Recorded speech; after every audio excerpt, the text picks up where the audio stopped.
التاريخ ألوان صنعتها أنامل أبدعت في رسم خطوطها، وكتبت منذ القرن ال11 بقلعة بني حماد فن صناعة الزليج.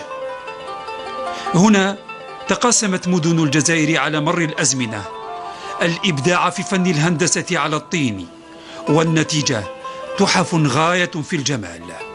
هذايا الفليفلة دومي فير دومي بلون، هذا البوكي، هذا لو شاردون. قلعة بني حماد مهد الفن والعمارة، وتلمسان بقصرها المشور، وسطيف صنعوا المجد بألوان عكست ذوق كل منطقة. قطع هندسية من طين لازب، وريشة من أجنحة الطير، وألوان من تراب التأمت لتمنح للتاريخ والحضارة عنوانا اسمه الزليج.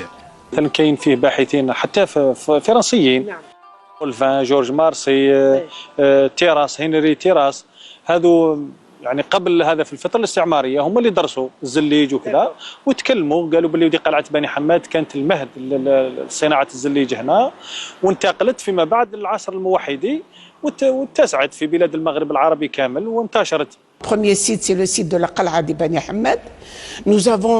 الموقع الأول هو موقع قلعة بني حماد. لدينا أيضا مدينة سطيف التي تم البحث فيها خلال سنوات الثمانينات، حيث كان بها الكثير والكثير من الخزف.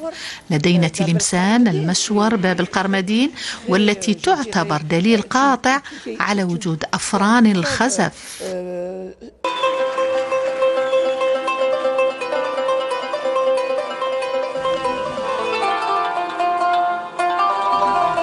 الزليج قرون 10 من الإبداع على الطين، لينتقل إلى اللوحات الفنية بقيمة أخرى وذوق آخر، ويبقى علامة مسجلة لتاريخ الجزائر.